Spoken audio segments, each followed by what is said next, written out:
Uşaqlar, bugünkü dərsimiz Azərbaycan Xalq Cümhuriyyətidir. İlk olaraq yaranmasından baxaq. 1918 mayın 27-də Tiflisdə Cənubi Qafqaz Seyminin Azərbaycan Fraksiyasında keçirilən fövqəladə iclasında Azərbaycan idarə olunması vəzifəsi öz üzərinə alaraq Azərbaycan Müvəqqəti Milli Şura yaratdı. Bu zaman Batumda sülh danışıqlarında olan Məmməd Əmin Rəsulzadə Milli Şuranın sədri seçildi. 1918-ci mayın 28-də Tiflisdə Milli Şuranın ilk iclası keçirildi. İclasda Xəlil bəy Xəsməmmədov məruzə edərək müstəqil Azərbaycan dövlətinin yaradılmasını əsaslandırdı. Bu iclas zamanı Milli Şura aşağıdakı iki mühüm qərarı qəbul etdi. 1918 mayın 28-də keçirilən iclasda Milli Şuranın qəbul etdiyi qərarlar bunlar idi. İstiqamət bəyannaməsi qəbul olundu. Bununla da Azərbaycan Xalq Cümhuriyyəti yarandığı elan olundu. Vətənli Xan Xoyski rəhbərliyi AXC-nin ilk müvəqqəti hökuməti, yəni birinci hökumət tərkibi təsdiq edildi.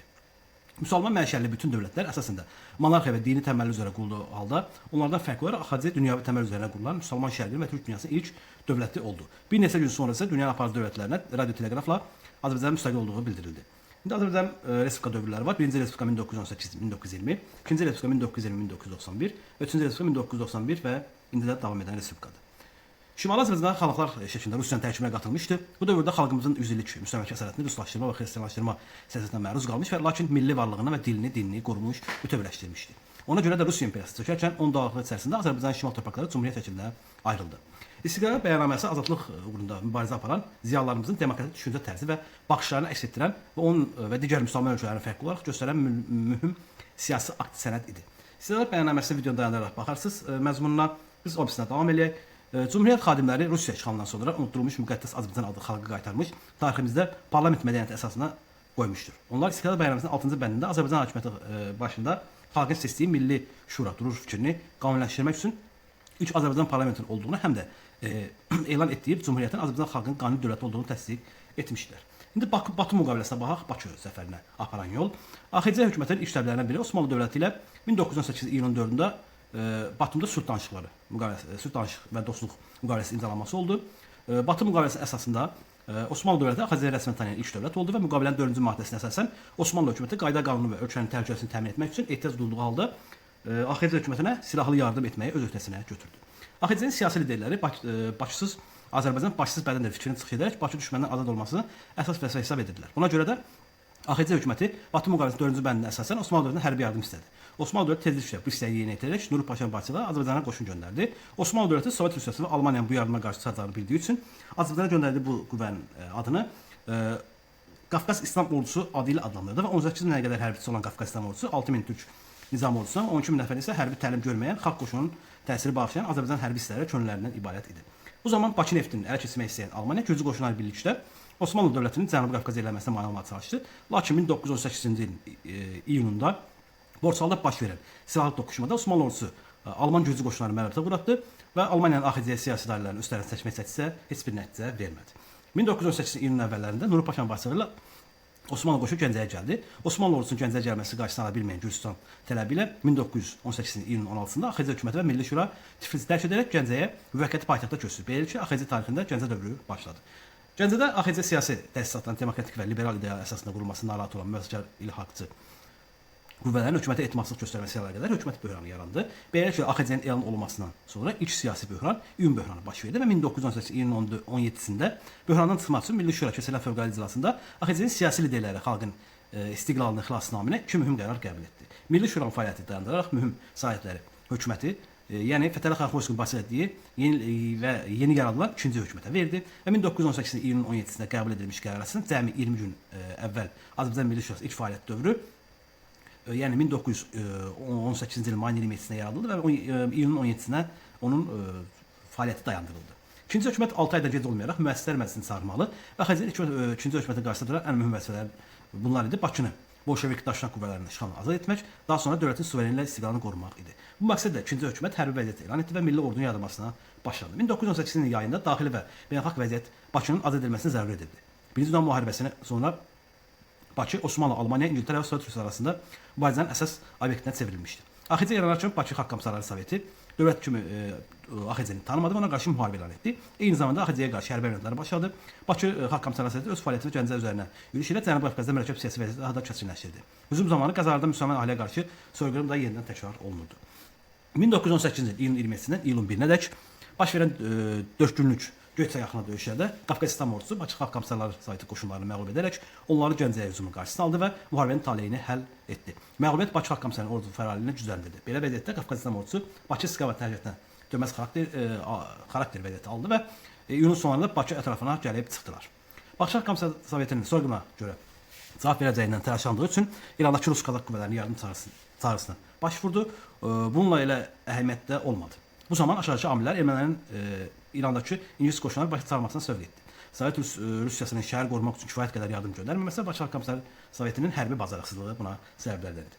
Bakı Sovetinin 1918-ci iyun 31-də keçirilən fövqəladə iclasında Bakı Xalq Komissarları Soveti istefa verərək fəaliyyətini dayandırdı və Bakıda onun yerinə 1918 avqustun 1-də Daşnak Sosialist İnqilabçı Menşevik bloku Sentral-Kaspik diktaturasını yaratdı. İndi Sentral-Kaspik diktaturasına baxaq. Burada erməni siyasi təşkilatları mühüm rol oynayırdı. İstehsal vermiş, yəni belə deyək, yəni idarə olunmasında başçısı Şamyan və onun silahdaşları gəmiyə minərək Xəzər dənizli Əşrəxana, oradan da Sovet Rusiyasını qaçmağa çalışsa da həmin gəmilər sahilə qayıdaraq əksəriyyəti Türkmenistan'da aparılıb orada güllələndirilmişdir. Bakını əldə saxlamaq üçün ingilislər Bakı kömək çağırmışdır. Hətta ingilis qoşunlarından ibarət bir diviziyada bura gələcək görəcəyindir. 1918 sentyabrın əvvəllərində Destlemen başçılığı ilə Əncəldən Bakı ingilis qoşunları gəldi. Ancaq ingilislərin sayının gözlənilmədən az olması erməniləri məyus etdi. Sentyabr döyüşlərindən əvvəl yerli erməni silahlı qüvvələri döyüş qabiliyyətinin zəif olması və şəhərdə və ətrafında yaşayan müsəlman yaxınlaşmaqda olan Azərbaycan Osmanlı qoşunu rəğbətini məsələsi erməniləri açıq döyüşə girməyə çəkindirən bir səbəblərdən idi. Bu zaman Almaniya müttəfiqi Osmanlı dövlətinə və AXC-yə qarşı xain addımlar ataraq Sovet siyasətə gizli saziş imzalandı. Bu sazişə əsasən Almaniya müəyyən miqdarda neft müqabilində Bakını Azərbaycan Osmanlı qoşunlarından qorumaq ötəriyini götürdü. Lakin Bakıya nəzər etmək üçün Birinci Dünya müharibəsi gəlişində mühüm dönüş əldə edə bilməyəcəyini düşündülər və buna görə də Almaniya bu sazişdən imtina etməli oldu və aşağıdakı səbəblər buna mane oldu. Osmanlı və Azərbaycan hökumətinin təzyiqləri, Almaniya Birinci Dünya müharibəsində uğursuzluğun artması və Sovet Rusiyasının Bakıya hakimiyyəti bərpa edə bilməməsi. 1918 sentyabrın 15-də Qafqazistan ordusu hərbi döyüşdə Bakını azad etdi.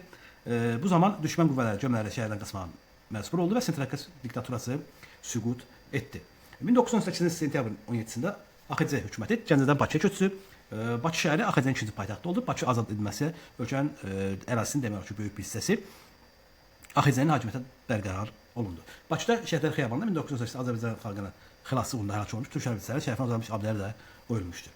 İndi AXC-nin dövrlərinə baxaq. Tiflis dövrü 28 may və 16 iyun 1918-ci il, 16 iyun və 17 sentyabr 1918-ci il Gəncə dövrü və 17 sentyabr 1918-ci il 27 aprel isə əsasən də 27 aprel nəyə görə deyilir? Çünki sonuncu hakimiyyət dövrü 28 apreldə artıq Sovetlər tərəfindən işğal olunacaqdır.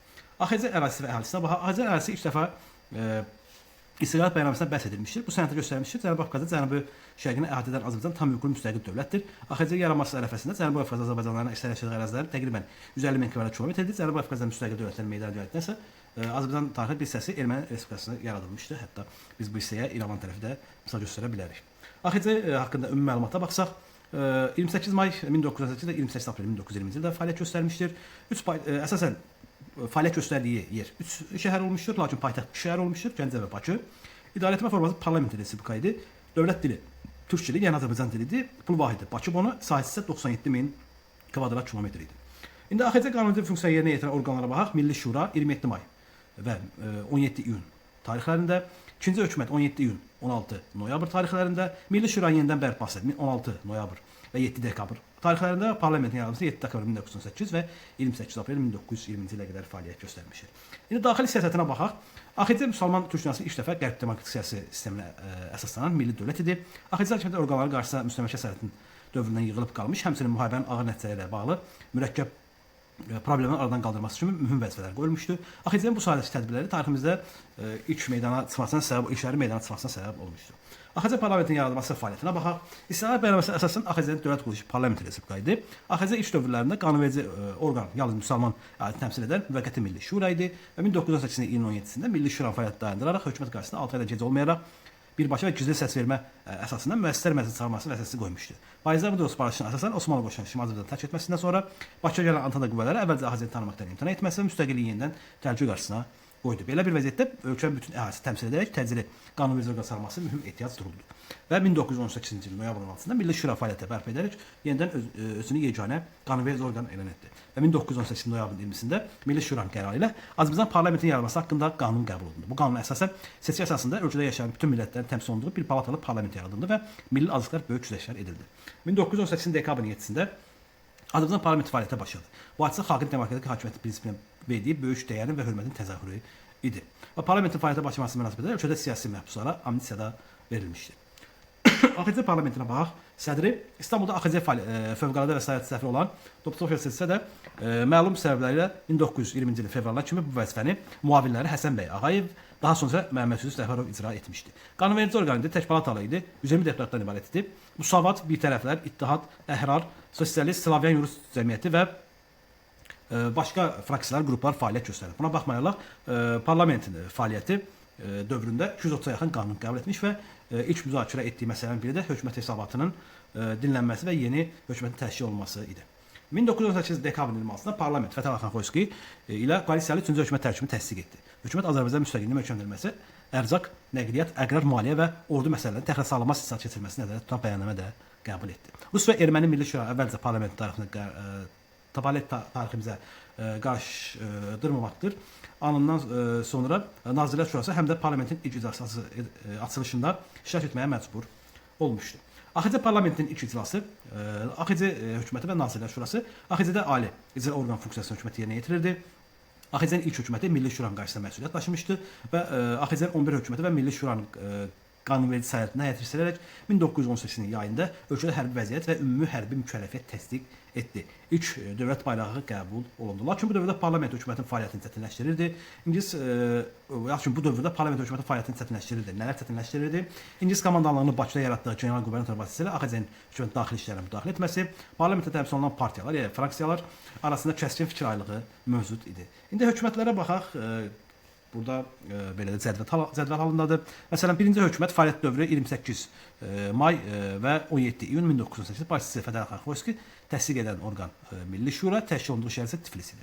Daha sonra ikinci hökumətə baxaq, 19 iyun və 7 dekabr tarixlərində 1918 başçısı Fətəli Xanxoyski təsdiq edən orqan Milli Şura, təşkil olunduğu şəhər isə Gəncə şəhəridir. İndi üçüncü hökumət kabinetinə baxaq.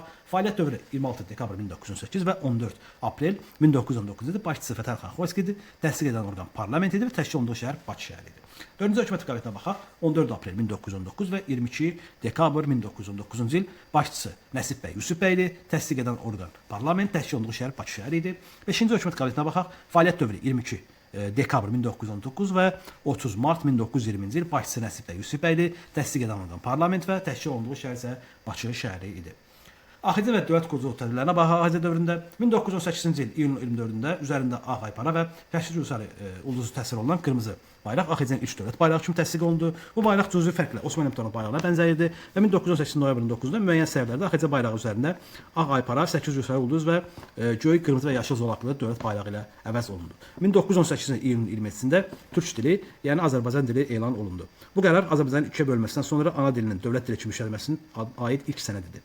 Dövlət dili haqqında qərarın hökumətin Gəncəyə köçdükdən sonra qəbul etdiyi ilk qərarlardan biri olması AXC-nin dövlət dilinə necə də mühüm diqqət yetirdiyini bizə bildirirdi. 1918 noyabrın 20-sində Milli Şuranın Azərbaycan parlamentinin yaranması haqqında qanun qəbul etdiyi qanuna əsasən 1918 dekabrın 7-də AXC parlamenti fəaliyyətə başladı. 1919-cu il iyulunda parlamentdən müəssisələr məclisi seçkilər əsasında yəni qanuna əsaslanmasına əsasən cinsindən, irqindən və milliyyətinin dinindən asılı olmayaraq 20 yaşına çatmış və səs vermə hüququ olan bütün Azərbaycan vətəndaşlarına səs vermə hüququ verildi. Beləcə qadınlar da seçilib seçilmə hüququ aldı. Bu əsasnamə o dövrdə təkcə Azərbaycanda deyil, bütün müsəlman şərqində insanların demokratik seçki hüququ müəyyən edən tarixi sənəd idi. Lakin 1920-ci ildə ölkənin Sovet Rusiyası tərəfindən işğala qalaraq seçkilər keçməsi baş tutmadı. 1919-cu il avqustunda parlamentdə vətəndaşlar haqqında qanun da qəbul olundu. Bu qanuna görə milliyyətindən, dinindən asılı olmayaraq özləri və valideynləri AXC-də doğulmuş, keçmiş Rusiya imperiyası təbəələrinin AXC vətəndaşları hesab olunması qəbul olundu. Azərbaycan vətəndaşlığı qəbul edən hər bir şəxs Azərbaycan dövlətinə sədaqət barədə əsasnamə üçün yəni əsasnamədə qeyd olunan xüsusi mətn əsasında and içməli idi. AXC dövründə dövlət himni rəsmən qəbul edilməməsi, yəni və Azərbaycan lakin həmin dövrdə qəbul edilmədi, lakin həmin dövrdə Azərbaycan marşı məşhur olmuşdu. Bu isə Əhməd Zavadın və bəstəkar Üzeyir Hacıyevin əsəri idi. AXC ordu quruculuğunun tədbirlərinə baxaq. AXC qurulduğu gündən silahlı qüvvələrin təşkilinə başlanıldı. Yeni yaradılacaq ordunun əsası müsəlman korpusu təşkil edildi. Ordu quruculuğunu rəhbər etmək üçün birinci hökumət tərkibində hərbi nazirlik yaradılmışdı. Xosrov bəy Sultanov ilk hərbi nazir təsdiq edildi. Lakin gəldəki iyun Behran səbəbilə bu hökumət kabinetinin buraxılması ilə yanaşı hərbi nazirlik də ləğv edildi. Bundan sonra AXC ordu quruculuğu rəhbərliyi Nuru Paşaya həvalə olundu. Ordu quruculuğu sayəsində irəliləyiş nail olması üçün Gəncədə hərbi məktəb fəaliyyətə başladı. Hərbi xidmətə çağırış yaşı 19-a endirildi. 1900 iyunun 26-sında Müsəlman korpusu Ələtdə Azərbaycan korpusu adlandı və buna Cümhuriyyət ordusunun əsası qoyuldu. Ordu quruculuğunu sürəndərmək məqsədi ilə 1918 noyabrında hərbi nazirlik yenidən bərpa edildi. İlk vaxtlar hərbi nazirlik Nazirlər Şurasının sədri Vətən Xalqoyski özlərinə götürdü. Hərbi nazirin müavini isə Tamartaya generalı Səməd bəy Mehmandarov təyin edildi və nazirlik formasiyasından ona tapşırıldı. 1918-ci dekabrında isə Mehmandarov hərbi nazir, Əliağa Şın isə hərbi nazirin müavini təyin olundu. Bələkəndə fəaliyyət göstərən milli hərbi hissələrin idarə olunması mərkəzləşmə məqsədi ilə baş qərargah yaradıldı. AXC parlamentinin yaradıldıqdan sonra ordu quruculuğu diqqət yetirildi. 1919-cu ildə dövlət büdcəsinin 1/3 hərbi xəstələrə ayrılırdı. Orada Azərbaycan dilində öyrənilməsi, savadsızlıq qarşısına alınması istiqamətində işlər görüldü. Hərbi qulluqçuların geyim formaları milli üslubda hazırlanması döyüşçülərin milli ruhunu gücləndirirdi. 1919-cu il iyunda imzalanan Azərbaycan Gürcüstan hərbi müdafiə və hərbi texniki əməkdaşlıq sazişi milli ordunun formalaşmasında mühüm rol oynadı. 1919-cu ilin iyununda ölkənin xarici tədbirlərdən təhlükəsizliyini təmin etmək üçün baş qərargah nəzdində əksli inqilabla mübarizə təşkilatı yaradıldı. Və 1919-cu ildə AXC hökuməti yay ayında hərbi dəniz qüvvələrinin təşkil olması üçün tədbirlərə başladı. 1919-cu avqustunda İngilis qoşunu Azərbaycanın tərk etdiyi İnqilabi Korpusu bütün ləvazimatı və Xəzər donanması Sovet hökumətinə qarşı mübarizə üçün Ağqaba rəisləri verdi. Bu zaman AXC hökuməti öz dəniz sərhədini müdafiə etmək məqsədilə İngilis komandanın yardım müraciəti qismən təmin olundu. Bakı şəhərinin liman idarəçiliyi, hərbi ləvazimat və sursatlı bir neçə gəmi AXC-yə təhvil edildi. Bununla da Azərbaycanın Xəzər hərbi donanması yaradıldı 1919-cu ilin ortalarında.